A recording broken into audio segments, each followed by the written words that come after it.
আজকে 4 আগস্ট মঙ্গলবার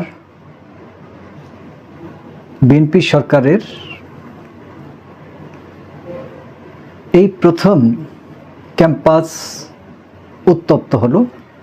ক্ষমতাসীন দল বিএনপির ছাত্র সংগঠন এবং বিরোধী দল জামাত এবং এনসিপির ছাত্র সংগঠনগুলোর সাথে সংঘর্ষ, ধাওয়া পাল্টা ধাওয়া, সারাদিন একটা উত্তেজনাকর পরিস্থিতি ছিল। এই যে ছাত্র রাজনীতি, ছাত্র সংগঠনগুলোর যে অ্যাক্টিভিটি, এটি নিয়ে অনেক কথা হয়েছে বিভিন্ন সময়ে। ছাত্র রাজনীতি ছাত্রদের কল্যাণে বা দেশের কল্যাণে, সমাজের কল্যাণে হচ্ছে কিনা, সেটি হচ্ছে বড় কথা। আজকে সারাদিন যে উত্তেজনাকর পরিস্থিতিটা হলো, সেটা কি সাধারণ মানুষের বা সাধারণ ছাত্রদের কল্যাণে কোনো কিছু হয়েছে? মোটেও না। এই যে অসংখ্য ছাত্রছাত্রী আহত হয়েছে,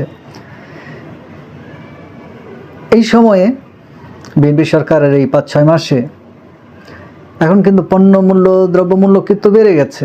সেই সব নিয়ে ছাত্ররা কিন্তু কোনো কথা বলে নাই।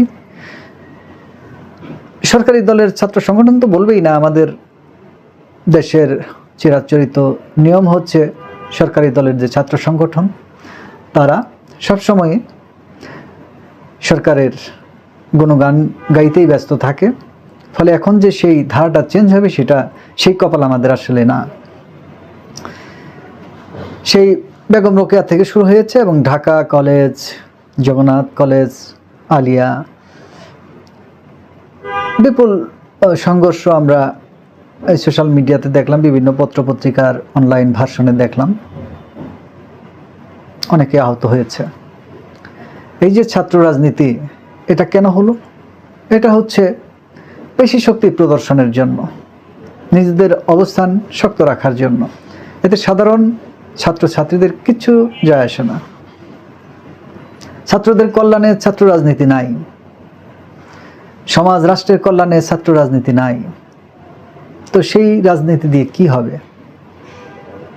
এটি ছিল আজকের দিনের সবচাইতে বড় ঘটনা।